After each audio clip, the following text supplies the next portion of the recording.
그래요. 우리 기도하고 시작하시겠습니다. 다같이 우리 함께 기도하시겠습니다.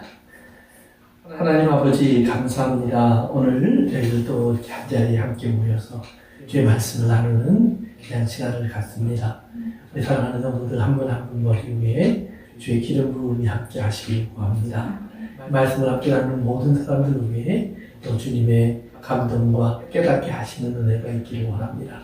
말씀을 배우면서 저희들 주 안에서 주님과 하나 되어가는 성숙함을 아버지랑 경험하게 하옵시고 주님이 기뻐하시는 온전한 사람을 이루어서 하나님 앞에 영광 돌리는 우리 삶이 되게 하여 주옵소서.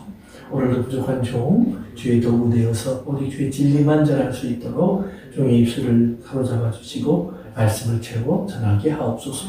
예수님의 이름으로 기도합니다. 그래요. 우리 하나님 말씀 요한계시록 22장 맨 마지막 장 있는 말씀 우리 한 절만 보고 시작하겠습니다. 16절 이 요한계시록 22장 16절 우리 한 절만 보고 시작합니다. 요한계시록 22장 16절 맨 마지막 장입니다. 요한계시록 다 같이 함께 읽을까요? 시작. 나 예수는 교회를 위하여 내 사자를 보내어 이것들을 너희에게 증언하게 하였노라. 나는 하나님의 우리요 자손이니 곧 광명한 세대별이라 하시더라. 아멘. 아멘. 이제 그 요한계시록을 기록한 주님의 뜻을 설교를 분명하게 다시 한번 봤습니다. 왜 하나님께서 요한계시록을 우리에게 주셨는가? 그것은 교회에게 주셨다. 중요한 말이죠. 교회에게 주셨다.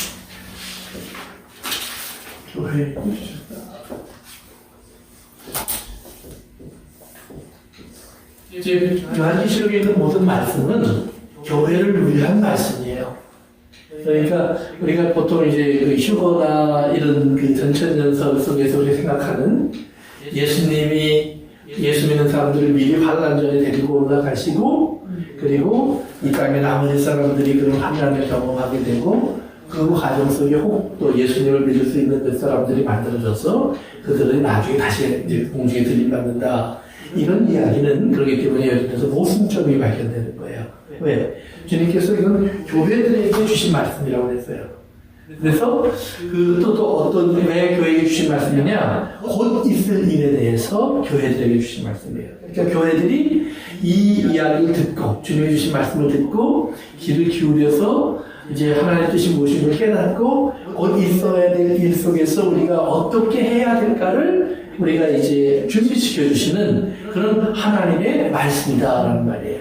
그러니까 이 말씀을 들기 때문에 교회에는 그래서 너희가 환난을 지나가야 돼 라는 말씀이 아니라 환난은 있을 거야. 그러나 그 안에서 내가 너희들에게 이렇게 너희와 함께 할 거야. 이렇게 너희를 지키고 보호하고 인도해 줄 거야 라고 하는 말씀을 들려주면서 교회를 격려하시는 말씀이에요. 교회를 붙잡아 주시는 말씀이에요. 그러니까 요한계시록 여러분들이 이제 이해할 때 어디서부터 이것이 교회가 아닐까? 어디서까지가 교회에 대한 이야기가 하는데 전체가 교회에 대한 이야기지 아니 그 중간은 아니다라고 하는 생각을 버리셔야 된다는 말이에요. 왜 보통 중간은 아니다라는 얘기를 하냐면 요한계시록 3장까지 우리가 7교회에 대한 이야기가 나와요. 교회. 그 다음에 4장부터 21장까지는 교회라는 얘기가 안 나와요. 이게 사람들이 교회라는 얘기가 빠졌잖아. 그러니까 이건 교회에 대한 얘기가 아니라 교회와 상관없는 사람들에 대한 이야기야. 그리고 마지막에 22장에 다시 교회가 나오니까 교회는 그래서 이제 마지막에 그거만 받으면 돼. 이렇게 해서 처음과 마지막만 교회와 관련된 이야기를 하는데 그게 아니다라는 건 꼭 기억해 주셔야 됩니다. 그래야 이제 우리가 이 전체에 대한 말씀 속에서 교회가 왜 하나님 교회에 대해 하신 말씀이냐 그랬을 때 이 교회라는 말에 대한 정의를 우리는 보통 어떻게 생각하냐면 여러분 우리가 이렇게 모여서 이렇게 예배 드리고 이렇게 같이 성들 교제도 하고 하는 것은 교회 이렇게 생각을 해요. 그런데 교회라는 말은 원래 성경적인 언어는 어떤 의미를 갖고 있냐면 하나님이 불러내어서 따로 있게 한 사람들, 하나님이 불러내어서 따로 있게 한 사람들이라는 의미예요. 그래서 이제 그 구약성경에 나오는 단어로 교회를 표현할 수 있는 가장 좋은 단어는 함께 모이는 사람, 회중. 모이는 사람, 이런 사람, 이렇게 표현을 하는 거예요. 그래서 이스라엘 사람들의 모습 속에서 하나님은 교회를 찾아내요. 그래서 스테반 집사님이 사도행전 7장에서 한 설교에 보면 이스라엘 사람들이 광야를 이렇게 지나가는 이야기를 하면서 그것을 광야 교회 이렇게 표현하기도 해요. 광야에서 하나님의 사람들이 모여서 하나님의 인도를 받으면서 그들이 살아가는 모습을 이제 그것이 교회다 이렇게 표현을 하기도 해요. 그러니까 그 이스라엘 사람들은 어떤 사람이냐? 애굽의 모든 환란 속에서 하나님께서 그들을 지키고 보호하셨다가 건져내셔서 하나님의 백성으로 삼아주신 사람들. 그런데 하나님의 백성으로 주신 사람들의 특징이 뭐냐? 하나님이 이제 성경에 보면 구름 기둥과 불기둥 이렇게 구름 기둥 이렇게 기둥이죠. 근데 이것을 불기둥이라고 말을 해요. 그 이유는 뭐냐면 낮에 보면 구름 기둥 같은데 밤에 보면 이 안에서 불꽃들이 보인다는 말이에요. 이렇게. 그래서 이 연기에 쌓여 있는 불꽃 같은 이런 모습이기 때문에 낮에는 구름처럼 이렇게 하얗게 보이고 밤이 되면 붉은 그런 불빛이 보이는 그런 기둥이다 그랬는데 이 붉은 기둥과 불기둥이 어떤 역할을 했느냐 성경에 보면 이스라엘 사람들을 이렇게 덮어주었다고 나와요. 이스라엘 사람들을. 그래서 낮에 더위에서 지켜주셨고 밤에 추위에서 돌봐주셨다. 그래서 이것이 어떤 역할이냐? 이것이 장막과 같은 거예요. 장막, 그것은 천막이란 말이죠. 이렇게 성전. 하나님이 그들을 보호하시는 천막, 장막은 하나님이 함께 하시는 성전이다 말이에요. 그래서 이제 요한계시록에서도 우리가 계속해서 반복되는 것이 뭐냐면 하나님의 장막으로 그들을 덮어주셨다. 하나님이 장막으로 그들을 덮으셨다. 그리고 성전에 대한 얘기가 쭉 나오면서 마지막 장에서 다시 보시면은 하나님의 나라가 임재하는 모습이 새하늘과 새 땅이 임재하는 사람에서 새 예루살렘의 성이 임재하는 모습이 나타나는데 그 안에 따로 천막이 있는 게 아니에요. 성전이 따로 있지 않다고 그랬어요. 그래서 어린 양이 친히 저들의 이제 성전이 되셨다. 그래서 어린 양이 함께하고 있는 곳이 예수님이 함께하고 있는 모습이 바로 장막과 같다. 이제 그런 표현을 써요. 그러니까 교회라는 말을 우리가 생각하는 이런 우리가 눈에 보이는 교회, 우리들이 생각하고 있는 이렇게 모임을 갖고 있는 교회, 건물이 있는 교회 이런 개념에서 하나님이 따로 불러서 하나님의 백성으로 모임을 갖도록 하나 될 수 있도록 모아주신 사람들 그리고 하나님의 장막으로 덮어주신 사람들 은혜 가운데 있는 사람들 그런 개념으로 이해하면 그 다음에는 요한계시록 4장 2 뒤에 보면 계속해서 이 이름들이 반복해서 나오죠. 주로 성도라는 이름으로 나오고요. 어린 양을 따르는 사람들 또는 어린 양의 피에 자기의 몸을 바꿔서 순결하게 정결하게 하는 사람들 또 믿음을 지키는 사람들, 뭐 이긴 사람들 이런 표현으로 쭉 계속 반복돼서 나와요. 그러니까 그 말의 의미를 우리 생각해보면 그 안에 교회에 대한 이야기가 없는 것이 아니라 교회라고 볼 수 있는 많은 이야기가 나온다. 그래서 이긴 사람들의 특징을 이야기할 때 이제 요한계시록 13장 같은 데서 보면 예수의 증거와 그래요. 예수의 피로 그리고 하나님의 계명을 지키는 사람들. 예수의 증거와 예수의 피로 이기고 하나님의 계명을 지키는 사람들. 말씀으로 이기는 사람들. 또는 예수의 이름으로 지키는 이름이다. 뭐 이런 이야기가 계속 반복된다는 말은 예수의 증거를 가진 사람들이 그럼 누구냐 이 말이에요. 예수의 피를 의지해서 이기는 사람들이 누구냐? 그들은 다 예수 그리스도를 주로 시인하는 사람들. 그러면 예수님을 믿는 크리스천들. 성도들. 그 성도들은 어떤 사람들이냐? 하나님이 구분해낸 사람들. 그러면 하나님이 구분해낸 사람들이니까 바로 교회.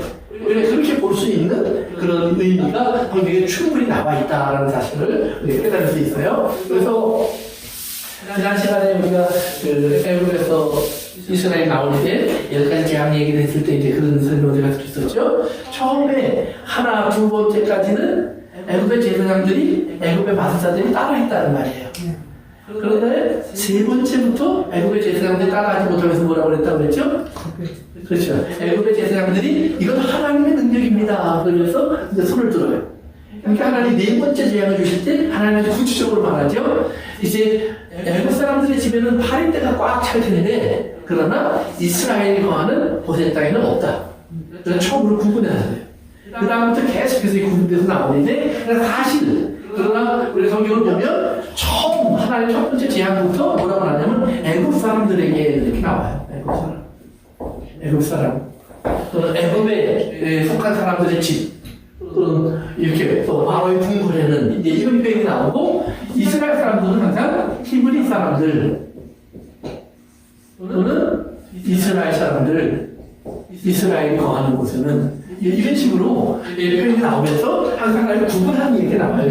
열 가지 제약 전부 다 그렇기 때문에 애굽 사람들과 이스라엘 사람들 사이에는 구분이 있었다는 것을 우리가 알 수 있어요. 그러면 마찬가지예요. 요한계시록에 나오는 모든 얘기 속에 보면 막 재앙이 나오고 환난이 나올 때 보면 막 그 안에서 고통받고 죽고 씨름하는 사람들의 이야기가 분명히 나오는데 동시에 항상 뭐가 나오냐? 거기서 나오는 사람들의 이야기 따로 있다는 말이에요. 하나님 구분한 사람들의 이야기가. 그 사람들의 특징은 뭐냐? 항상 찬송하는 사람들이에요. 그러면 죽을 것 같은데 찬송하는 게 아니죠. 너희 가운데 고통받는 사람들은 기도할 것이요 그랬어요. 예수님 하나님도요. 그러나 우리에게 좋은 일이 있을 때 뭐예요? 하나님께 찬송해라 그랬어요. 그러니까 이렇게 찬송하는 사람들이라는 말은 뭐냐면 성도들에게는 그 일이 좋은 일로 바뀌었다는 말이에요. 근데 이스라엘 사람들도 처음에는 이 열 가지 재앙이 나타났을 때 모르다가 하나님이 나중에 어둠이라고 하는 아홉 번째 재앙이 어둠이죠. 이 아홉 번째 재앙 바로 직전에 있었던 것이 뭐냐면 하늘에서 메뚜기 떼와 우박이에요. 우박과 메뚜기 떼가 나타났는데 이때 우박이 쏟아지니까 바로가 모세를 불러서 우리가 죄인이다 이런 말을 해요. 우리가 악하다 하나님은 의롭다 이 말을 해요. 그런데 메뚜기 떼가 나머지 음식을 다 먹어버리니까 뭐라고 하냐면 우리는 죄를 범했고 하나님 앞에서 우리는 악인이다. 우리가 이 사망에서 건지를 받을 수 있도록 네가 하나님께 좀 기도해다오. 우리를 건져다오. 처음으로 하나님은 애굽의 모든 신들보다 강하고 애굽의 모든 힘보다 강하고 자기를 지켜줄 수 있는 어떤 신도 없다는 사실을 처음으로 바로 고백해요. 즉 애굽이 하나님 앞에 불복하는 장면이 처음으로 등장해요. 그래서 애굽의 모든 것, 애굽은 결국 세상을 말하고 세상은 죄의 세계를 말하지만 죄의 세계, 즉 죄의 세계는 힘이 있고 뭐 능력이 있고 모든 것을 가지고 있다고 할지라도 결국은 하나님을 불복한다는 말이에요. 그러면 우리가 이제 요한계시록을 보면 계속 그 진행되다가 어느 순간이 오면 뭐예요? 사단도 그 다음에 거짓 선지자들도 또 사단의 노릇했던 모든 짐승들도 다른 모든 것들이 다 불못에 던져져서 그들이 불복하는 장면이 나온단 말이에요. 사망에 던져지는 장면이. 그리고 하나님의 승리가 등장한 거예요. 그러니까 그 과정이 왜 필요하냐? 우리는 여기서 요한 출애굽기를 통해서 하나님이 이 땅의 모든 다른 신들보다 그리고 사람들이 믿고 의지했던 모든 것보다 뛰어나신 분이라는 사실이 선포되고 그 다음에 이제 하나님께서 뭐래요? 이제 어둠과 열 번째 이제 어둠을 통해서 하나님이 이스라엘을 열 번째로 끌어 들어가세요. 열 번째. 근데 열 번째는 하나님이 애굽 사람들에게 아무 말도 안 하셨어요. 오직 이스라엘에게만 말하는 거예요. 그러면 이스라엘에게 하나님이 무슨 말을 하느냐? 이것이 너희의 구원이야. 너희들이 구원받는 길은 어린 양이야. 어린 양으로 구원받아. 이 이야기를 이제 이스라엘이 들려주시는 거예요. 그런데 이스라엘이 그 말에 귀를 기울이고 따라해. 그러니까 이 모든 것을 통해 하나님이 참 하나님인 것을 히브리 사람들의 하나님, 이스라엘 하나님이 살아계신 하나님으로 증거하시고 그 다음에 이제 어린 양을 우리에게 알려해 주시니까 이스라엘 사람들이 그 어린 양을 이제 붙잡고 그들이 그 피 속으로 들어가요. 그래서 그들이 그 도장을 받는 거예요. 그래서 우리가 이 성경을 하나님이 인치신다 그래요. 도장을 찍는 건 하나님 찍으신다 그러는데 실제로 피를 물에 바른 사람들은 누구예요?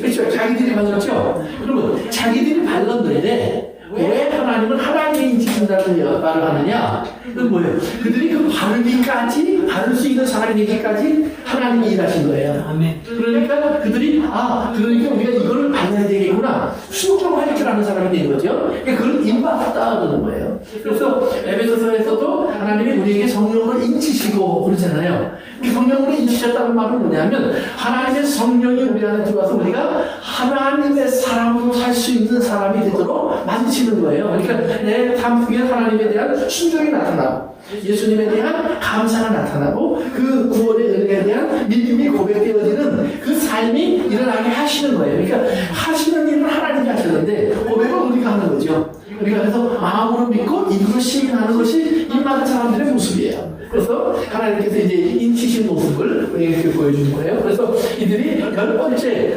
하나님의 모든 이 땅에 사망이 없는 시간이 되었을 때 그 하나님께서 이런 일을 하시는데 11장에 보면 이렇게 하나님이 이 모든 일을 하시기 전에 먼저 하신 일이 뭐냐면 애굽 사람들의 눈에 이스라엘이 크게 보이게 하셨다. 그러니까 성도들의 승리가 그렇게 이 땅에 선포되게 하시는 거예요. 그래서 우리도 결국 그 전까지 이스라엘 사람들은 그때까지 뭐예요? 노예예요. 여전히 노예예요. 9가지 재앙이 있었지만 여전히 노예예요. 그런데 10번째 이 일이 일어날 때쯤 돼서 하나님이 이스라엘 사람들이 애국 사람들의 눈에 크게 보이기 시작하는 거예요. 이미 거기서 뭐예요? 애국 사람들은 이스라엘 사람들을 이제는 지배하는 사람들이 아니라 이스라엘 사람들 밑에 들어가는 사람들이 되는 거죠. 이제 친구들이 바뀌는 거예요. 그리고 나서 이제 이스라엘이 나오게 되기 때문에 애국 사람들에게 마치 노획물을 가져가듯 다 뺏어가요. 그렇게 다 가져와요. 그래서 이스라엘 사람들은 여기에 보면 군대가 되어 나와요.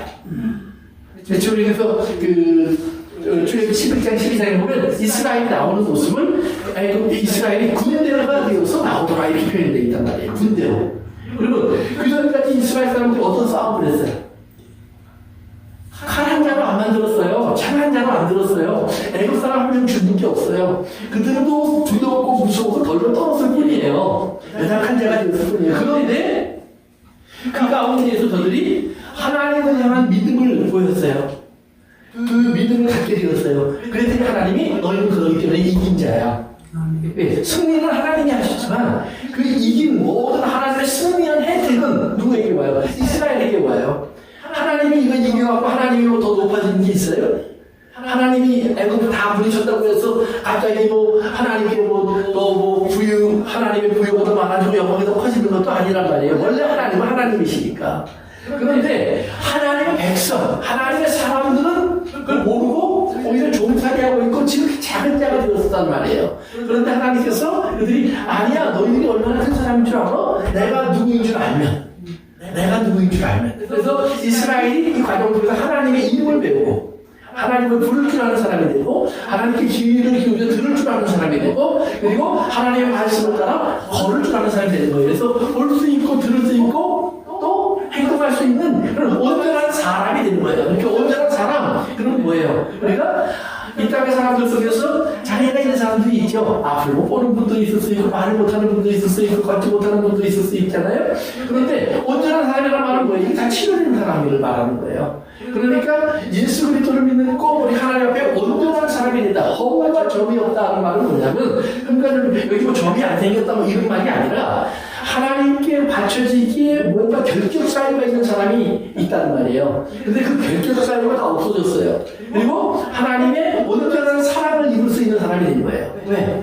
그들이 이제는 하나님을 볼 줄 알고 들을 줄 알고 하나님 거할 줄 아니까. 그러니까 아이들을 보면 이게 제일 잘 여러분이 알 수 있을 거예요. 아이가 안 하면서요. 낯선 사람이 안 하면 어떻게 되지? 아이는 직감으로요. 직감으로요. 말고 치면서 야 내가 니네 엄마가 하는 거랑 내가 하는 거랑 뭐가 다르냐 우리 그럴 수 있어요. 그런데 아이들은 안 그래요. 뭐가 달라요? 엄마 심장 소리가 다르대요. 아이가 턱에 안기면서 편안할 수 있는 것은 엄마 심장 소리를 느끼기 때문이에요. 엄마 냄새를 맡기 때문이에요. 근데 우리 애가 딴 냄새가 나고 딴 소리가 들리니까 그들이 아니라는 말이에요. 그래서 구원을 우리가 알게 돼서 하나님의 품에 거할 줄 아는 사람 이렇게 되면 이제 하나님께서 우리를 하나님의 승리자, 이긴 자 삼아주시는 거예요. 그래서 overcomer. 그래서 저희가 요한계시록 공부했지만 요한계시록에서 교회들에게 하나님이 이 말씀하시고 저 말씀하시고 우리 말씀하시잖아요. 그 다음에 결국으로 나오는 말이 뭐예요? 귀 있는 자는 성령이 교회들에게 하시는 말씀을 들을지어다. 그 다음에 뭐라고 나와요? 이기는 자에게는 그렇죠. 이기는 자에게는. 한번 찾아볼까요? 요한계시록 3장으로 가보세요. 요한계시록 3장 맨 마지막 쪽으로 가보세요.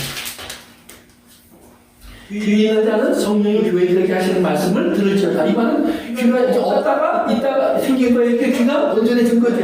그러면 그 바로 2절, 그 바로 2절 있습니다. 시작. 이기는 그에게는 내가 내 보좌에 함께 하여 주기를 내가 이기고 아버지 보좌에 함께 앉은 것과 같이 하리라. 우리 한 번 더 볼까요? 이제 12절 올라가세요. 12절. 13절에서도 귀 있는 자는 성령이 교회들에게 하시는 말씀을 들을지어다 그랬는데 바로 그 위에 뭐라고 나오나 보세요.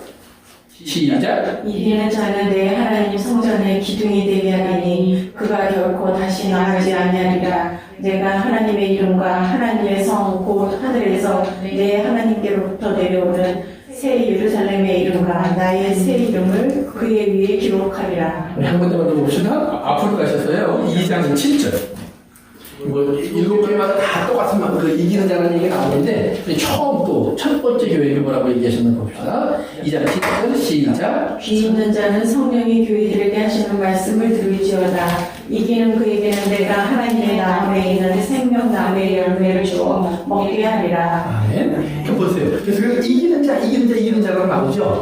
그러면 마찬가지예요. 이스라엘 사람들이 아무것도 안 하다가 이기는 자가 되어버리는 것처럼 하나님의 교회도 어떻게 보면 참 연약하고 힘이 없고 고통받고 이렇게 작은 것처럼 보인다는 말이에요. 세상적으로 볼 때는. 그런데 뭐예요? 하나님의 음성을 듣고 하나님의 음성을 붙잡고 그리고 하나님을 바라보면서 어린 양을 바라보면서 그 어린 양을 끝까지 따라가면 우리는 뭐가 돼요? 이기는 자가 되어버리는 거예요. 이긴 자. 그럼 이긴 자가 되면 어떤 것이 오느냐? 그것은 뭐예요?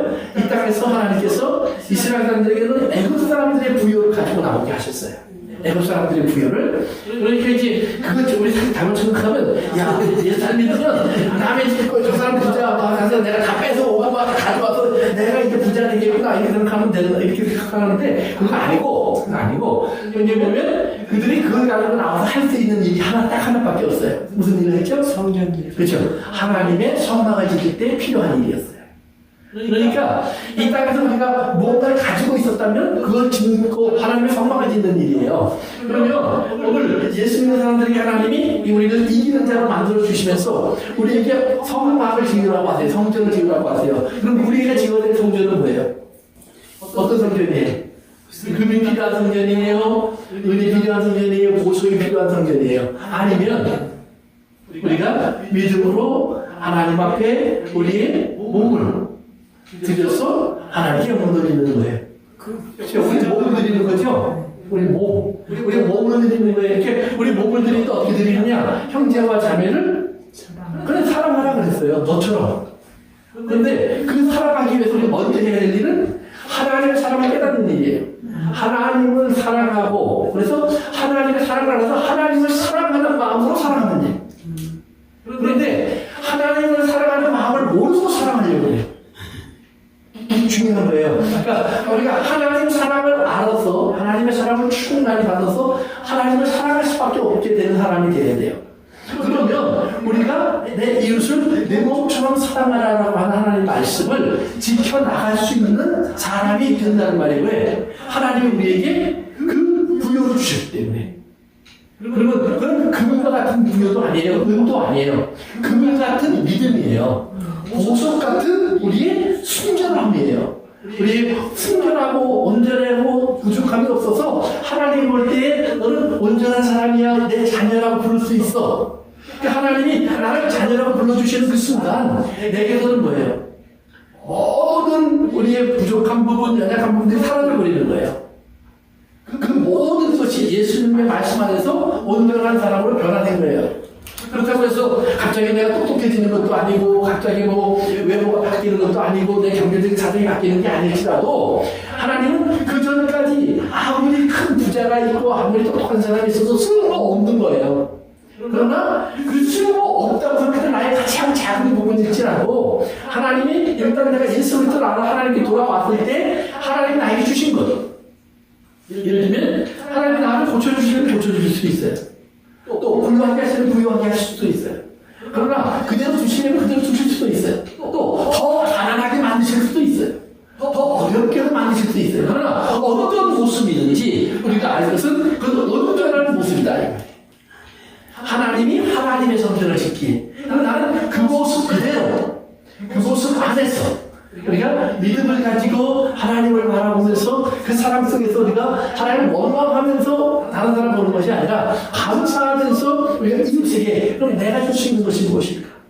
내가 나눌 수 있는 것이 무엇일까? 그래서 왜 부자가 하나님 나라 잘 못 들어가느냐? 그 부자에게 내가 줄 게 없어요. 누가? 하나님의 사람들이.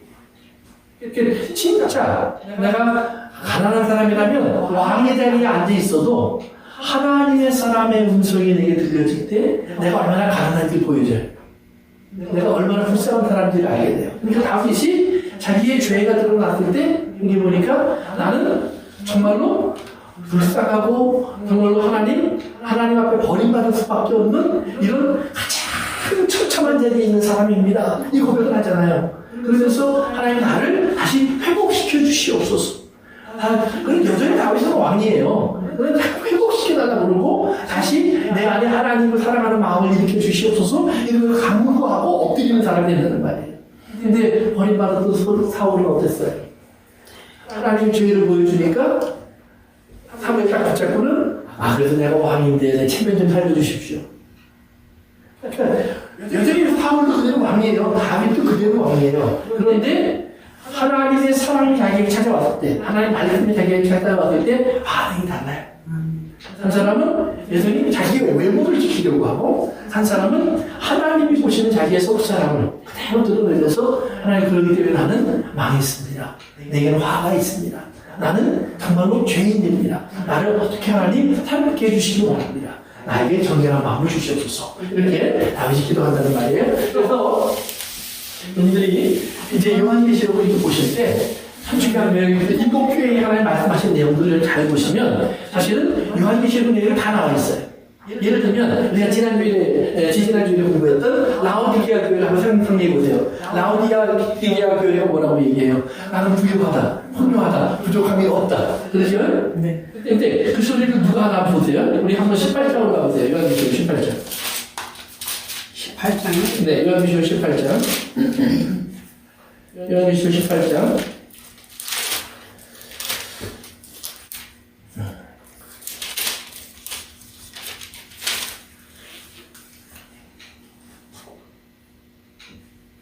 잠깐만요.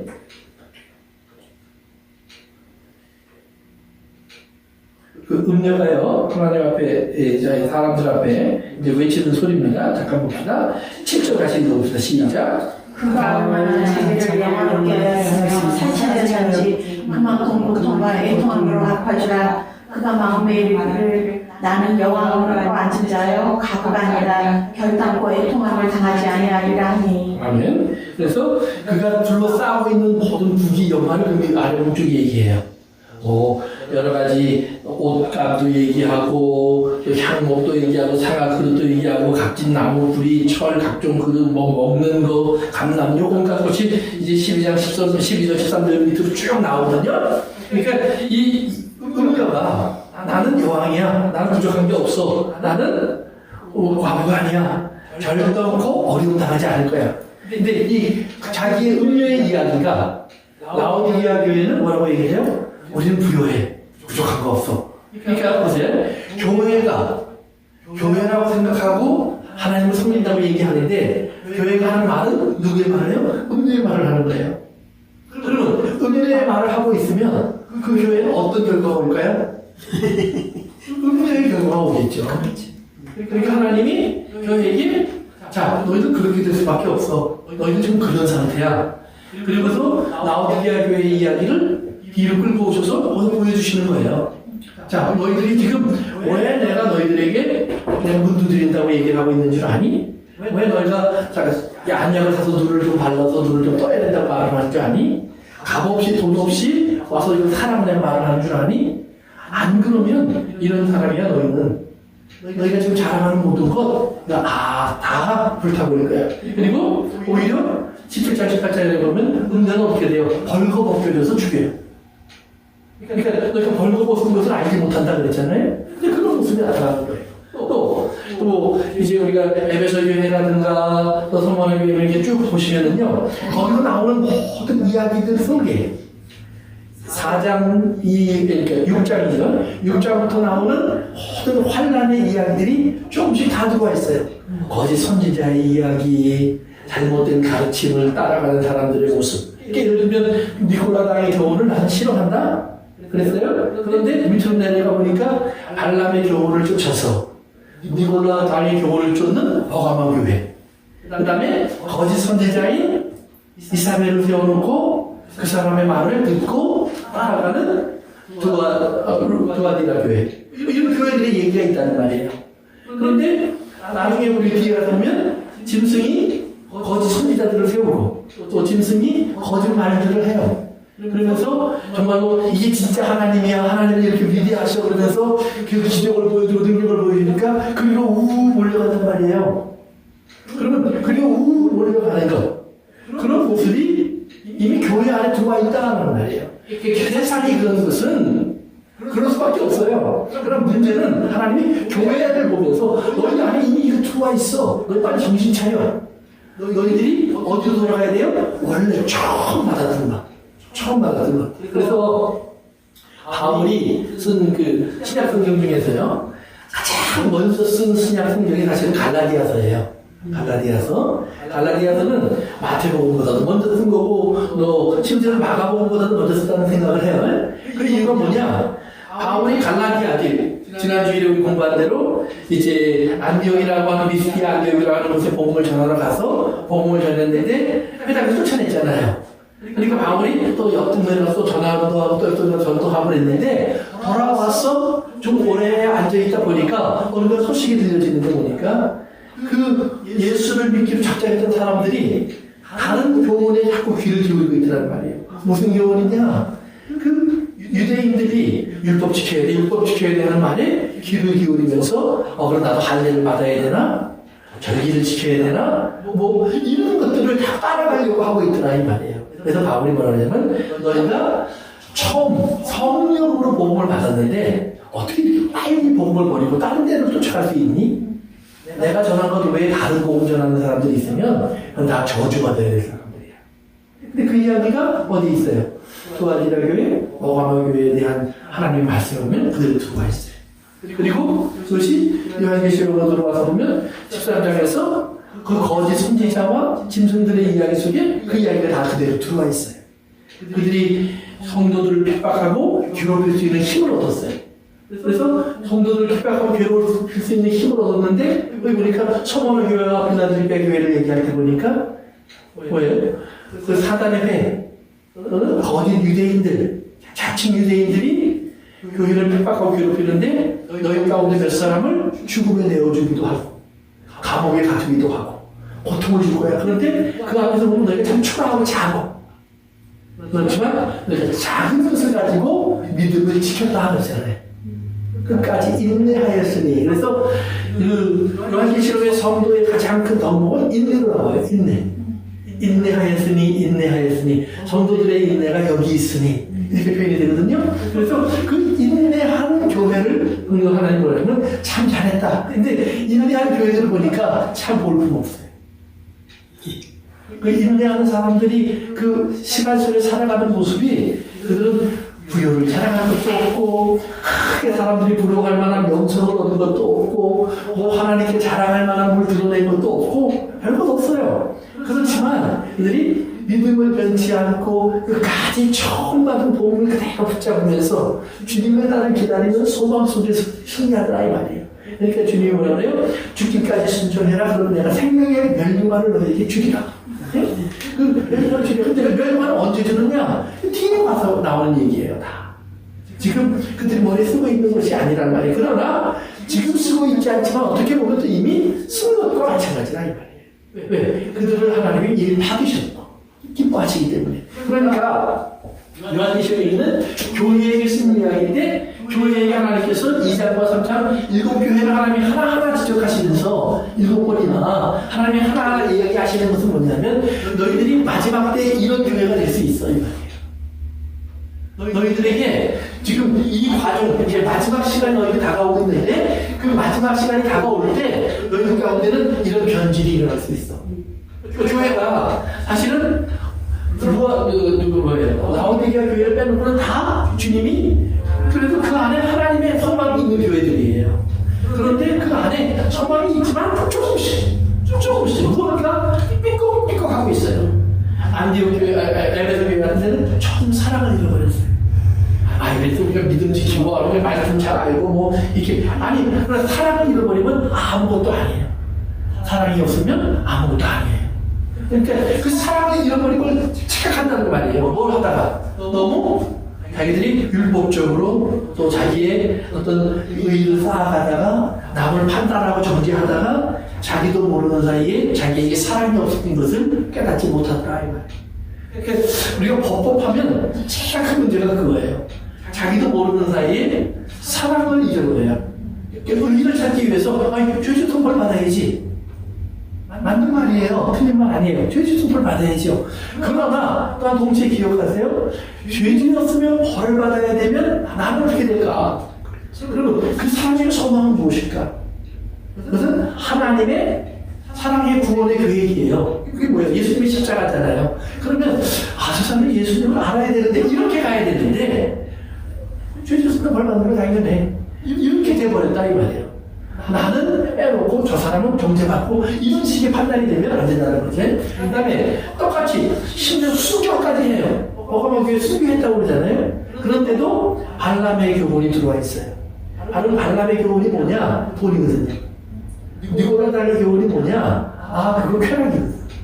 그러니까 돈과 쾌락이 신앙생활이 이렇게 섞여 들어와 버리는 거예요. 그러니까 한편으로는 예수님을 찬송하고 막 하고 하지만 또 한편으로는 뭔가 쾌락이 채워져야 돼요. 그러니까 우리가 예배 때도 마찬가지예요. 사실은 어떤 사람들은 예배를 드리고 나면 좀 뭔가 후련해야 돼.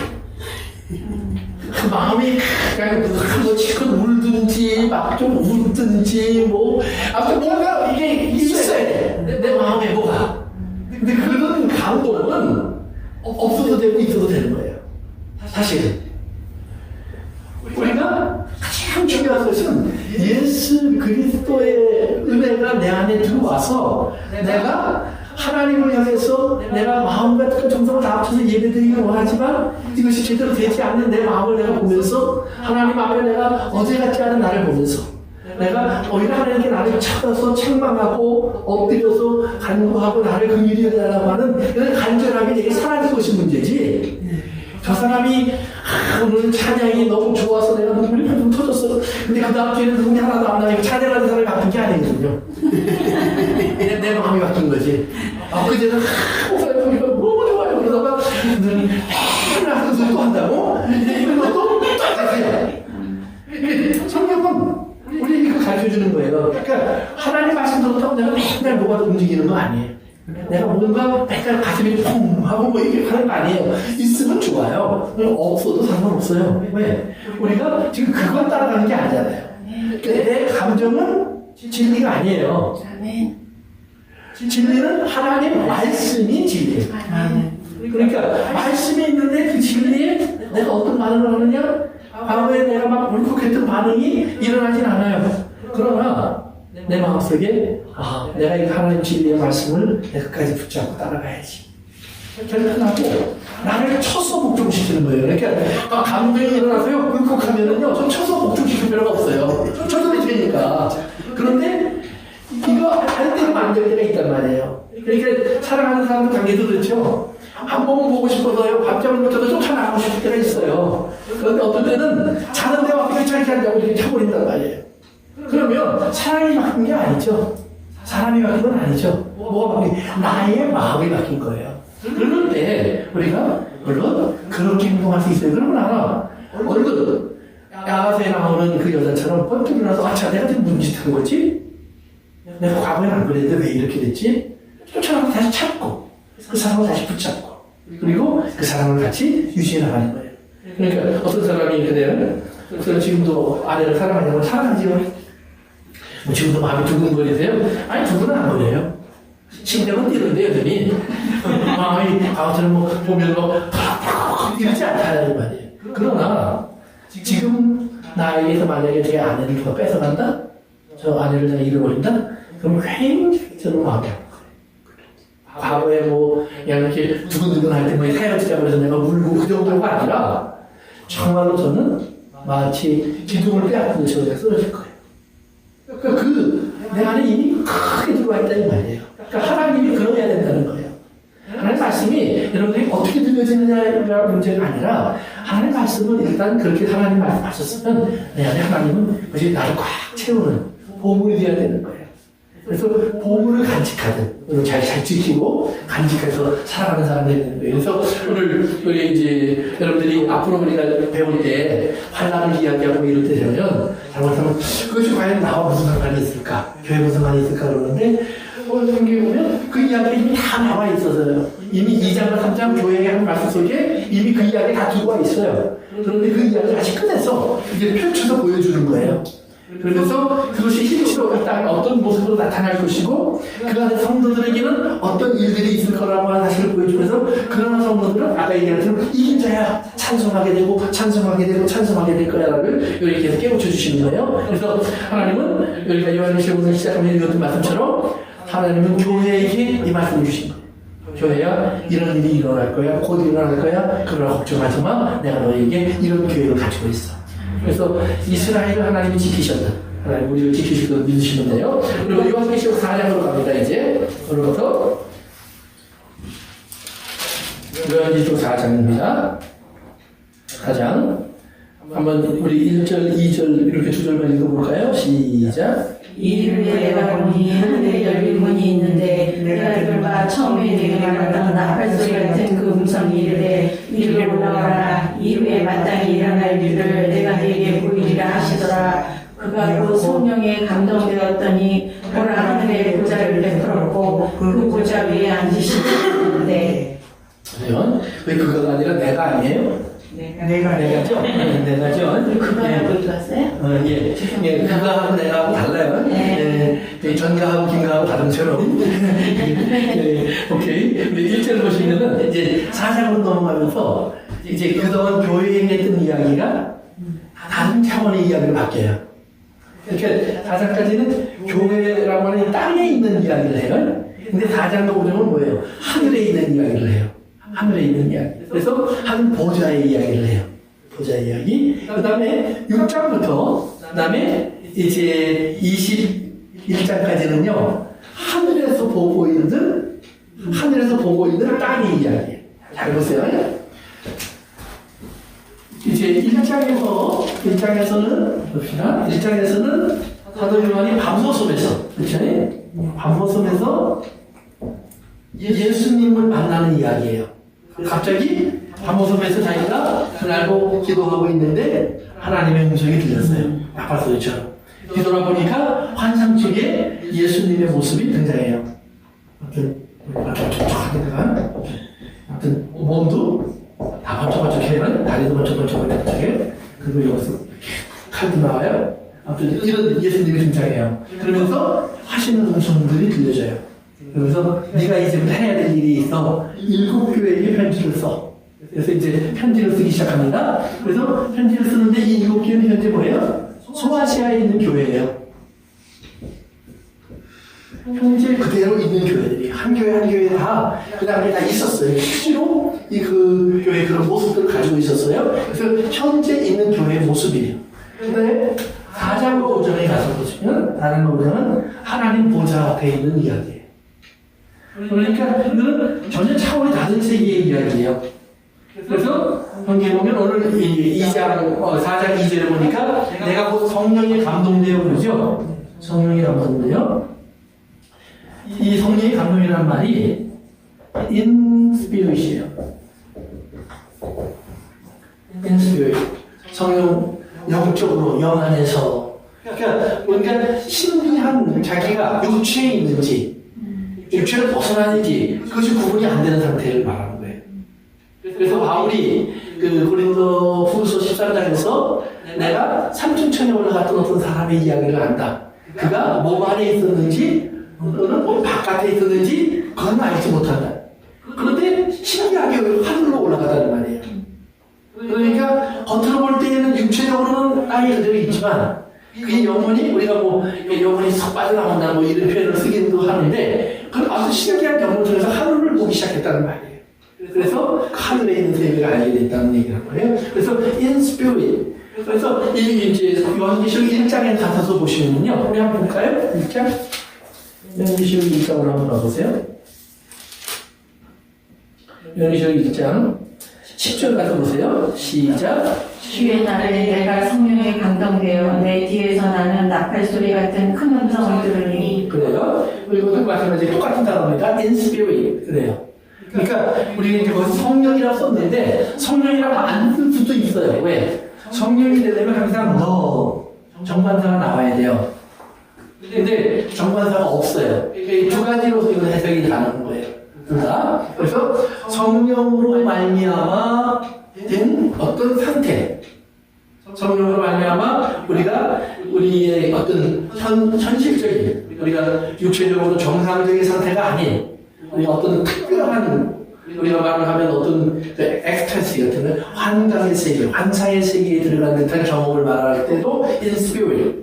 그래서 내가 육체적인 상황이 아니었어. 이거는 무언가 신령한 경험이었어. 이런 표현으로 in spirit 쓸 수도 있고 in the spirit은 성령님이 나를 데리고 그렇게 그런 경험을 하게 하셨어 라는 의미로 in the spirit 이렇게 해석할 수도 있어요. 그러니까 둘 다 가능한 해석이니까 중요한 건 뭐냐면 우리가 육체적인 경험이 아니다 말이에요. 이거는 뭔가 신령한 경험인데 그래서 하늘나라를 봐요.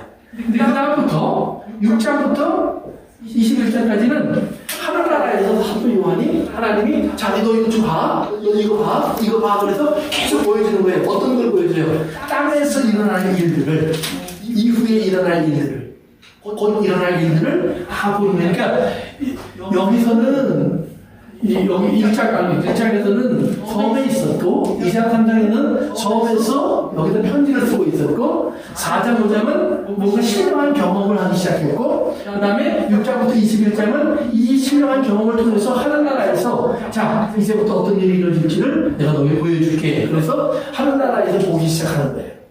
그 위에서 이렇게 하나님 보듯이 이렇게 내려다보고 있는 그 요한의 경험이에요. 그러니까 이 경험이 쭉 기록되다가 이제 마지막 22장에 가면 이제 요한이 아까 우리 본문에 나오는 내용 같은 내용을 말하면서 다시 아모스로 돌아오는 거예요. 자기 자리로. 그러니까 이 경험이 끝나고 자기 자리로 돌아와서 주님 어서 오시옵소서 그 기도를 하면서 자기가 이 자리를 마무리 짓는 거예요. 그런 그 부분이 이제 이해하고 있을 때마다 그럼 4장에서 다시 갑시다. 1절에서 뭐라고 얘기해요? 다시 한번 읽어보실래요? 1절. 이 이후에 내가 보니 하늘에 열린 문이 있는데 내가 들은 바 처음에 내게 말하던 나팔 소리 같은 그 음성이 이르되 이리로 올라오라. 이후에 마땅히 일어날 일을 내가 내게 보이리라 하시더라. 그래요. 그래서 이 일이란 말은 뭐냐면 앞에까지 있었던 이야기입니다. 그 앞에까지 있었던 이야기가 뭐냐면 7교회에 편지를 쓰라고 하시면서 주님이 한 교회마다 그들에게 전해야 되는 메시지를 주셨어요. 그러니까 그 메시지를 주님이 다 말씀하신 다음에 그 말입니다. 그 메시지를 다 말씀하신 다음에 이제 하늘에 열린 문이 있다. 이게 이제 좀 중요한 얘기를 하는데요. 하늘에 열린 문. 이 이야기 때문에 사람들이 이것을 휴거다. 하늘문이 열려서 요한이 이리로 올라와라 그래서 올라가지 않았느냐 이게 휴거다 이렇게 생각들을 해요. 이제 휴거를 얘기하는 사람이. 그러나 여기는 휴거라는 개념이 사실은 전혀 없어요. 이걸 휴거라고 말한다는 것은 굉장히 이렇게 아주 협의한 아주 소수의 해석이 될 수밖에 없어요. 객관성을 가지고 봤을 때. 그 이유는 휴거라는 개념이 나오려면 하나님께서 성도들을 다 하늘로 올라오게 하셨다. 앞으로 이렇게 올라오게 하실 거다. 뭐 이런 의미가 나와야 되는데 그 다음에 보면 뭐예요? 하늘에 올라가서 그 다음에 나오죠? 이후에 마땅히 될 일을 내가 내게 보이리라 그러잖아요. 그러니까 하나님께서 사도 요한을 불러오신 이유는 앞으로 될 일을 보여주기 위해서 데리고 올라가신 거지 그것을 휴거하기 위해서 즉 다시는 이제 예수님의 재림을 만나기 위해 데리고 올라가신 게 아니에요. 그리고 사도 요한은 이 이후에 어떻게 됐어요? 다시 내려왔죠. 다시 내려와서 감옥에서 잠이 깬 거예요. 환상 안에서 깨어난 거예요. 그리고 환상 안에서 깨어난 다음에 엄마한테 죽었어요. 그러니까 하늘에 올라간 휴거를 경험한 게 아니라는 말이에요. 그리고 두 번째는 그래서 나온 것처럼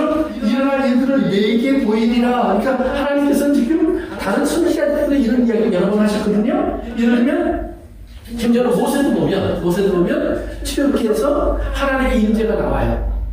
하나님이 임재하시는 모습이 나오고, 그리고 이제 산위에서 하나님이 막 구름 기둥이 보이고 막 불이 보이고 지진이 나고 그러니까 이스라엘 사람들에게 하나님을 말씀하시잖아요. 자, 모세야, 이스라엘 사람들에게 말해. 이제 저들이 내 말을 듣고 나와 언약을 해서 내 백성이 되기를 원하는지 아닌지 결정하라 그래. 하나님이 다 결정하신 일이에요. 400여 년 전에 아브라함하고. 그런데 또 물어봐요. 그러니까 재미있는 거는 이스라엘이 이미 결정하셨잖아요. 이게 아니에요. 우리가 그리하겠나이다. 이게 굉장히 중요한 개념이에요. 그러니까 아까 제가 이제 시작하기 전에 잠깐 이제 우리 집사님하고 그런 얘기를 나눴지만 하나님이 예정하셨다. 그러니까 우리가 아무 다른 일이 없으면 가만히 있는 데 아니에요. 하나님은 항상 일일이 우리에게 우리의 의지를 꼭 물어봐요. 너 그렇게 할래? 너 그렇게 해야 돼. 너 안 할래? 안 하면 넌 나의 백성이 아니야. 나는 너와 상관이 없어. 네가 그렇게 하면, 네가 나에게 돌아오면 내가 너를 받아줄 거야. 그러니까 어떻게 보면 하나님이 예정하셨다고 하는데 그 반대로 동시에 내가 돌아와서 하나님 내가 왔습니다 그랬더니 잘 왔어. 전혀 모르시다가 나를 만난 것처럼 하나님 나를 그렇게 만나주신다 이 말이에요.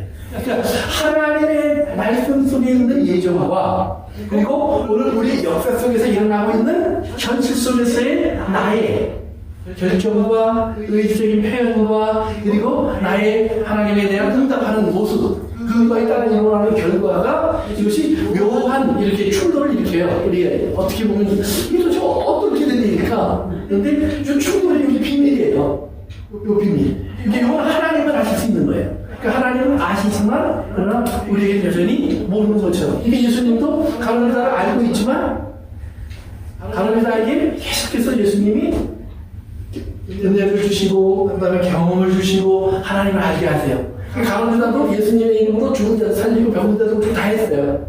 그런데 가룟유다가 어느 날 다시 예수님을 팔아버리고 떠난다는 말이에요.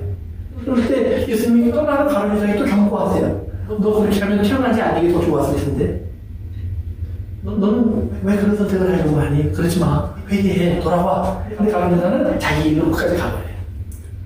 그러니까 예수님이 경고를 안 한 게 아니라 가룟유다는 회개하지 않아요. 그런데 비슷한 상황이지만 베드로는 예수님의 경고를 기억하고 돌아와요. 회개해요. 그러니까 똑같은 어떤 면에서 베드로의 죄가 더 큰 것 같은데 그런 죄를 지었을지라도 베드로는 용서받고 하나님의 사람이 돼요. 사도가 돼요. 그러나 가룟유다는 생각해보세요. 아니 내가 잘못한 거 알고요. 돈도 다 돌려주고요. 나는 살 자격이 없어. 또 스스로 죽었어요. 그럼 뭐예요? 사람이 괜찮은 사람 아니에요. 죄를 느낄 줄 알고 책임질 줄 아는 사람이니까. 그러나 하나님 앞에서는 그건 뭐예요? 하나님의 은혜와 자비와 긍휼을 믿지 않는 사람이에요. 이게 큰 차이가 있는 거예요. 죄를 여러분들이 내가 책임질 수 있다는 생각을 버리셔야 돼요. 죄 있는 걸 내가 깨닫는 것은 괜찮아요? 그럼 깨달았으면 내가 할 수 있는 그 단어는 뭐예요? 주님의 용서를 구하는 거예요. 그리고 사람에게 죄를 지은 사람들은요, 사람에게 꼭 구하세요. 예수 믿는 사람들이 제일 나쁜 게 그거예요. 하나님이 나 용서하시고. 그거는 하나님이, 여러분이 그 말 안 해도요, 아세요. 하나님이 아셔요. 용서하셨어요. 중요한 거는 그 말을 들을 내가 아픔을 줬던 사람을 꼭 기억하라. 그럼 그 사람들 앞에서 내가 하나님이 나를 용서하셨는데 당신이 모르는 나를 용서 안 해. 말도 안 되는 소리죠. 그 사람에게 사과하시고. 근데 그 사람이 나를 용서 안 해요? 그러면 그 사람이 용서하지 않는 아픔을 여러분 경험하셔야 돼요. 그 경험을 하시면서 하나님 나로 인하여 저 사람이 긍휼을 모르는 사람이 됐습니다. 그러면 어떻게 돼요? 긍휼을 모르는 사람은 긍휼 없는 심판을 받고 그러잖아요. 그 사람이 나로 인해서 긍휼 없는 심판, 그런 소망이 없는 거예요. 그 자리에 서게 생겼는데 하나님 저를 긍휼히 여겨주세요. 그에게 긍휼을 베푸는 거예요. 그렇죠? 그러면 보세요. 용서를 비는 사람은 긍휼을 베풀잖아요. 그러니까 나는 긍휼을 받아요, 하나님께. 그래서 긍휼히 여기는 자는 긍휼히 여김을 받으실 것이요 그러잖아요. 그래서 남을 용서한 사람은 용서 받을 것이요 그러잖아요. 이게 어떻게 보면 이게 뭔가 거꾸로된 것 같은데요. 이게 사실은 맞는 거예요. 그걸 알았기 때문에 주고 주니까 나에게 하나님이 그런 용서라는 개념이 내 삶에 이루어지게 하셔요. 그런데 그것을 받지 못하는 사람은 거기에서 긍휼이 없고 용서 없는 세상 속에 살게 있단 말이에요. 그래서 그 사람을 불쌍히 여기는 여러분의 마음이 필요한 거예요. 어쨌든 간에 그래서 이 열린 문이라는 것은 이렇게 생각하시면 돼요. 스테반이 죽을 때 여기 보니까 사도의 책자에 뭐라고 그랬어요? 내가 하늘이 열리는 것을 보노라 그러죠. 하늘이 열리는 것을 보노라. 그 다음에 여러분 이거 말고도 여러 군데에 예를 들면 이사야서 6장에서 보면 하늘나라를 봐요. 에스겔에서 1장에 보면 하늘나라를 봐요. 앞으로 우리가 찾아볼 거니까 오늘 제가 보지 않겠지만 하늘나라를 봐요. 그러면 그 하늘나라가 이렇게 열렸다 그렇게 표현을 쓰거든요. 그러면 열렸다라는 표현은 다 뭐예요? 문이 열렸다, 창문이 열렸다 이런 말이에요. 그러니까 이것이 문이라는 말이 안 나온다고 할지라도 이미 열렸다라는 말 안에 그 문이 포함되어 있다라는 말이에요. 창문이 포함되어 있단 말이에요. 그러니까 하나님께서 이건 열었다는 말은 요한을 올려오게 하기 위해서 요한에게 하나님의 나라의 세계를 열어 보여주셨다는 얘기지. 이것이 우리가 생각하는 대로 이제 과거까지 지금까지 문이 잠겨져 있었는데 문이 열려서 성도들을 다 데리고 올라가셨다. 그런데 어디도 그런 개념은 없다는 말이에요. 그래서 여러분 요한을 꼭 기억하셔야 되고요. 그 다음에 이제 하나님의 음성이 들리는데 어떤 음성으로 들려요? 어떤 소리로 들려요? 나팔 소리 같은 음성. 그런데 아까 우리 이제 요한계시록 1장에서 읽었지만 10절에서 나팔 소리 같은 음성을 들었다고 해요. 그렇죠? 우리가 무슨 기억해 보세요. 나팔 소리, 그래서 우리가 마지막 나팔 소리, 뭐 그러면서 이제 주님이 우리 깨우는 소리. 그래서 대사로니가서에서도 이제 사도 바울이 나팔 소리와 같은 음성, 나팔 소리가 울려 퍼지면서 또 고린도서에서 나팔 소리, 마지막 나팔 소리가 울려 퍼질 때 이런 얘기 하잖아요. 그러니까 여기서 주님의 음성 자체가 사실은 나팔 소리예요. 주님의 음성 자체가. 그래서 출애굽기 한번 가서 보세요. 출애굽기 19장. 출애굽기 19장. 출애굽기 19장.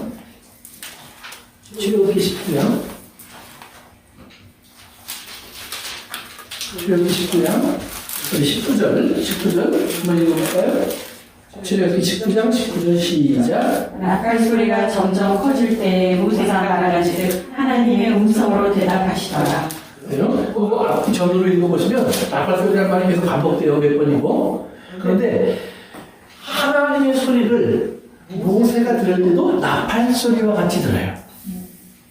나팔 소리 같은 소리가 같이 들려요.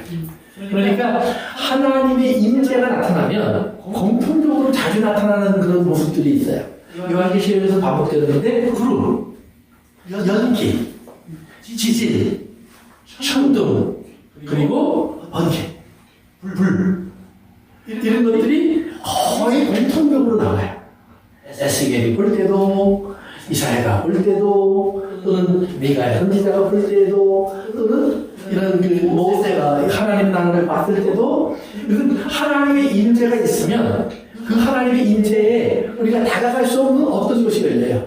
그런데 재미있는 것은 요한계시록에 가면 그런 하나님의 나라, 그런 하나님의 보좌 주변의 모습이 보이는데 이게 7장에도 나오고요, 10장에도 나오고, 11장에도 나오고, 또 이제 15장에도 나오고, 16장에도 나와요. 우리 앞으로 이제 볼 거니까. 여기 보면 그 하나님의 임재하는 것, 하나님의 성수가 있고 보좌가 있는 곳의 모습이 이런 모습으로 소개돼요. 막 연기가 있고, 천둥이 붙이고, 또 다음에 불이 보이고, 막 땅이 떨리고 이런 모습이 나타나거든요. 그런데 요한계시록은 항상 그것이 열려 있어요. 그래서 그 안을 봐요. 그 안을 보면 거기에는 하나님의 보좌가 있고, 그건 그렇게 나와요. 하나님의 보좌가 있고, 그 다음에 하나님께 예배하는 천사들이 보이고, 그리고 또 24장로들의 모습이 보이고, 또 어떤 때는 14만 4천 명의 모습이 보이고, 그래서 하나님의 보좌 주변에 항상 하나님의 사람들 또는 하나님의 그 천사들 또는 하나님의 보좌를 둘러싸고 있는 장로들의 모습 같은 것들이 항상 같이 소개되면서 열려있는 모습이 돼요. 그리고 그 성소에서 자꾸 뭔가 나와요.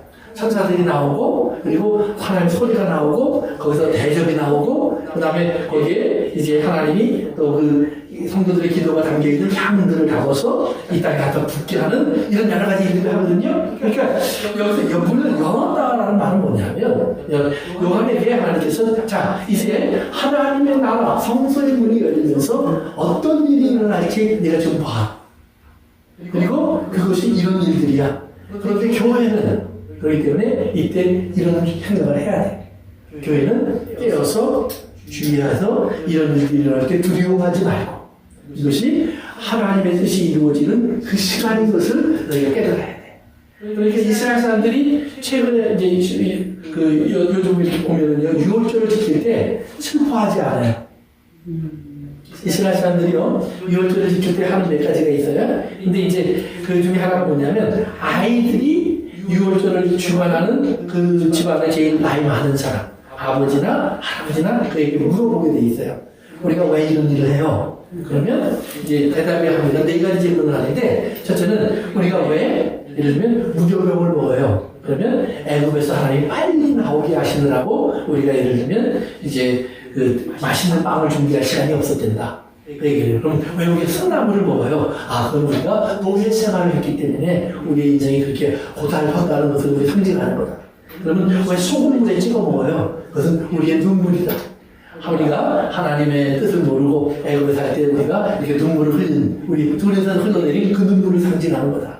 그런데 우리는 이렇게 잔치처럼 이렇게 앉아서 이렇게 편하게 누워서 우리가 이걸 먹어요. 그러면 하나님은 우리에게 자유를 주셨기 때문에, 우리 더 이상 노예가 아니기 때문에 우리는 기뻐하고 즐거워하며 이걸 누리는 거다. 이렇게 얘기해 가르쳐 주거든요. 그러니까 그런 거예요. 그러니까 우리가 하나님의 나라를 우리가 바라보면서 하나님께서 이렇게 우리에게 보여주시는데, 교회에게 그 이야기를 들려주시는 거예요. 자, 너희들에게 이런 일이 있을 거야. 그 이유는 이 세상이 이렇게 악하고 죄악되고 어둡고 그렇기 때문에 내가 이런 일을 할 거야. 그러나 너희는 기뻐하고 즐거워해. 왜? 너희를 위해서 예비한 곳이 있어. 너희를 위해서 내가 너희를 지키고 보호하는 것이 있어. 그러니까 이 열린 문에 쪽에 들어와서 사도 요한이 그것을 경험하게 하도록 하나님의 그를 다 이끌어가시는 거예요. 그래서 하나님께서 먼저 사도 요한에게 하늘나라를 보여주시고, 그리고 하늘나라에서 어떤 사람들이 지금 하나님 보좌 주변에 있는가를 보여주시고, 그리고 그 보좌 주변에서 그 사람들이 어떤 일을 하고 있는가를 보여주고, 그리고 그 일로 인해서 어떤 결과가 이 땅에 나타날까를 보여주는 거예요. 그러면 하나님 보좌 주변에는 제일 먼저 보여지는 것이 24장로가 있었고, 짐승들이 있었고, 그 다음에 천사들이 있었어요. 그리고 그 안에 어린 양이 있었어요. 두루마리가 있었어요. 그걸 보면서 사도 요한이 한 반응은 뭐냐면 우와. 다른 거 다 놀라워요. 보자가 아름답고 멋있고 웅장하고 두려우고 떨려요. 그런데 어린 양을 보기 전에 그 눈에 보이는 두루마리가 있는데 다 일이 보여져 있어요. 이 말씀 안에 요한이 깨닫는 건 뭐예요? 아, 여기에 하나님의 약속이 숨어 있구나. 이것이 하나님이 나에게 보여주려고 하는 것이구나. 근데 이것이 다 보게 되어서 내가 볼 수가 없구나. 내가 받아서 열어보고 싶지만 나에게는 그런 능력이 없구나. 장로님들에게 부탁하고 싶은데 그들에게도 그런 방법이 없구나. 천사들에게 하고 싶은데 천사들도 멸장에게 없구나. 절망이 와요. 그래요. 근데 장로님들은 울지 않아요. 우리 찬송하면서 울지 마 요한아, 사실은 어린 양 유다의 사자, 방향 엄주다. 그 유다의 사자가 모든 것을 할 수 있는 승리를 얻으셨어. 그분이 하실 거야. 그분이 하실 거야. 그리고 그분을 딱 소개하는데 보니까 일찍 죽임을 당한 것 같더라. 그래서 우리를 위해서 이 땅에 와서 고난을 받고 죽으신 예수님의 십자가의 모습을 가지고 있더라는 말이에요. 그런데 그 십자가가 패배자의 깃발이 아니라 승리자의 깃발이 되어서 그 십자가를 들고 어린 양이 두루마리로 가더니 얘를 뛰기 시작하더라. 그것이 하나하나 떨어질 때, 그리고 마지막 7번째 인이 떨어지니까 어떻게 돼요? 이 땅에 하나님의 뜻이 완성되어지더라. 이 말. 완성되어지는 게 뭐예요? 심판은 심판대로, 구원은 구원대로. 그래서 태양과 새 땅이 이루어지는 이 모든 것이 그 안에 7번째 인 안에 숨겨져 있더라. 그러니까 이것이 열려지니까 그 나라가 오는 거예요. 그래서 요한에게 하나님께서 이리 올라와라, 내가 보여줄게. 그러니까 이것은 휴거를 말하는 것이 아니라 요한에게 하나님께서 보여준 일을, 얘기하시고, 요한에게 보여줄 일은 뭐냐? 아까 우리 처음 시작할 때 읽은 것처럼, 이거 바로 교회들에게 하나님이 너희들이 이걸 알고 있어야 돼. 마지막 때요.